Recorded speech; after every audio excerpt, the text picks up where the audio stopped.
Hello and welcome. I am Light, and this is my channel. And today we are going to talk about a former police officer who decided to become a serial killer. A natural progression, I suppose. And his name was Anthony Sully. Before we get started, if you would please like this video, and if you're not subscribed, please subscribe and click that button so you'll be notified when my content goes live. And if you are enjoying the 31 days of Halloween, please don't forget that there is a thank you button below this video, and you can leave a tip if you like. Of course, it is not necessary, but it would be appreciated, as most of my content cannot be monetized. All right, you guys, sit back. Let's get creepy. Anthony Sully was born on January 2nd in 1944 in San Francisco, California. He spent his childhood and adolescence in the city of Millbrae, where he graduated from a local high school.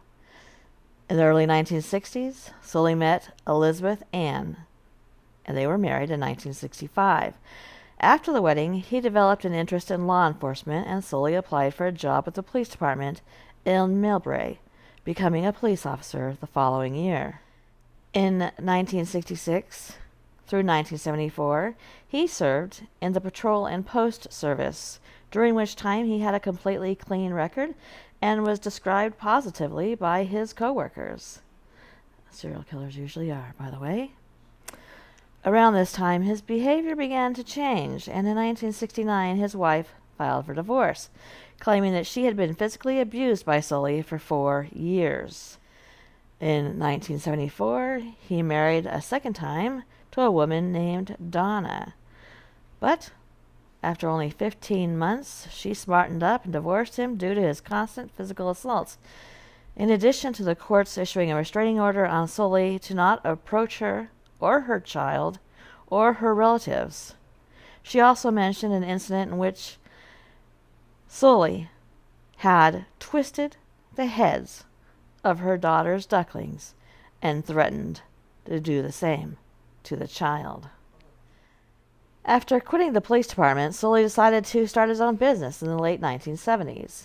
He began working as an electrical and construction contractor, for which he rented a hangar in Burlingame, which he used as a warehouse. In the early 1980s, Sully developed an increased sexual appetite towards women and began to spend a lot of time in the company of pimps and prostitutes, to whom he introduced himself simply as Jack.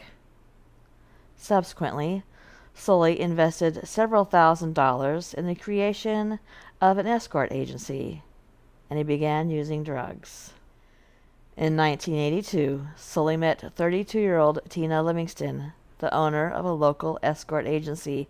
One of the girls who worked for Livingston, 24-year-old Gloria Fravel, could not repay a $500 debt, and then she tried to escape. In early February of 1983, Livingston and another sex worker, 23-year-old Kelly Burns, who went by Angel, located Fravel in San Francisco and then took her to Sully's warehouse in Burlingame. When all three arrived at the warehouse, Sully offered to have sex with Fravel. Wasn't that generous? And she refused. He then proceeded to beat the girl and took her to the back of the warehouse, where he handcuffed her and hung her from the ceiling. For the next 2 days, he kept Fravel in the warehouse, where he tortured and SA'd her while Livingston and Burns were in another part of the hangar. During one of the torture sessions, Sully tied a hangman's knot and hung it around her neck.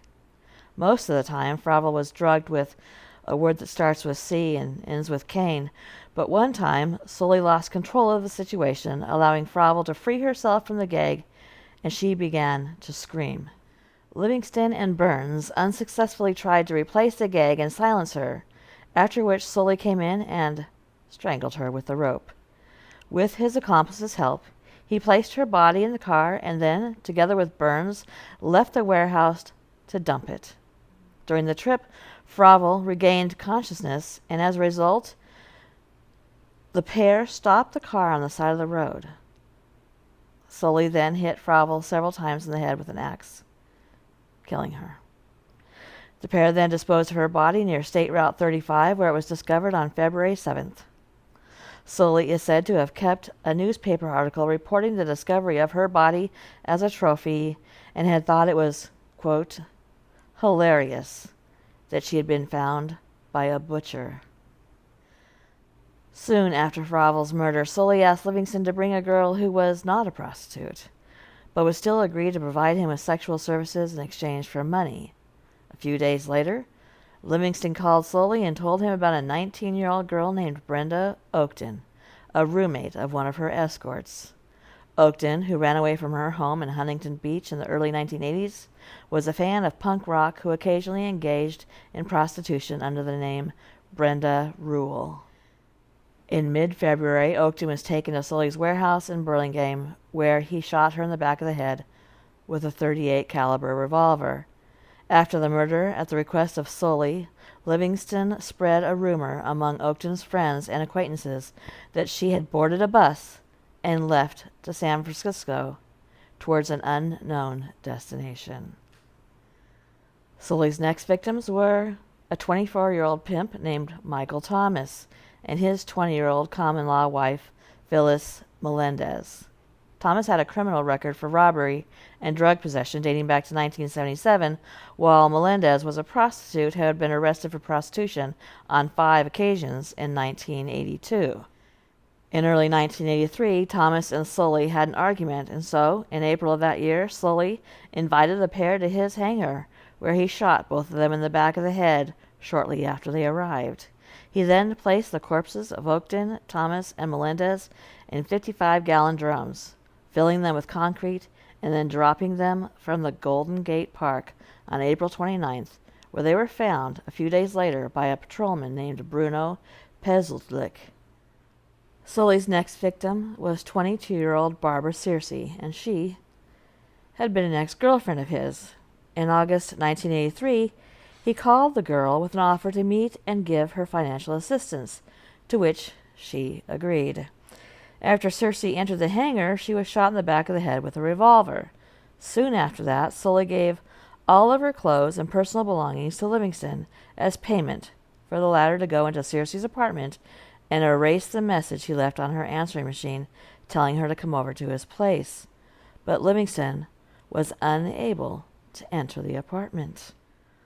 Sully then wrapped up Searcy's body in transparent plastic sheets and, with Livingston's help, roped the body to his car, dragging it along Woodside, and dumped it near Pulgus Water Temple, where it was discovered on August 18th.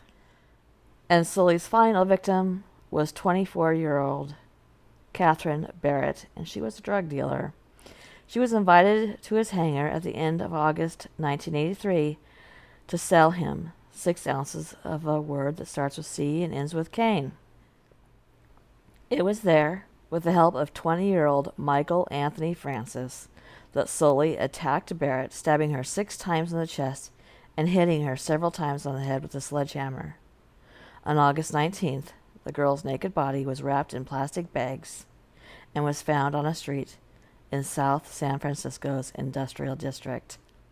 Anthony Sully was arrested on August 25th, 1983, after investigators positively matched his fingerprints to those found on the barrels containing the bodies of Thomas, Oakton, and Melendez.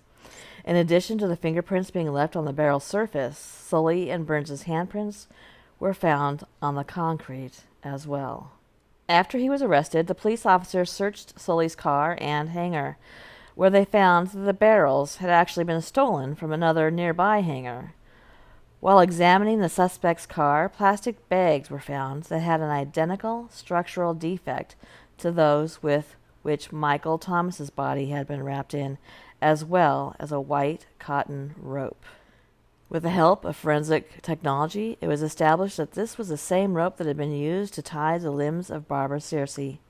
While combing through the hangar, police also found a pack of Benson & Hedges brand cigarettes, the batch of which corresponded to the number of smoked cigarettes found on the body of Catherine Barrett.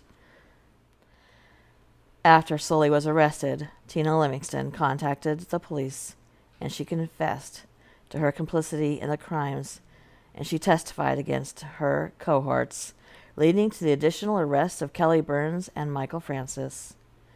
In October 1983, Anthony Sully was charged with 6 counts of murders, but pled not guilty to all counts. On June 3, 1986, Sully was found guilty on all counts by jury verdict, on the basis of which, only 12 days later, he was sentenced to death.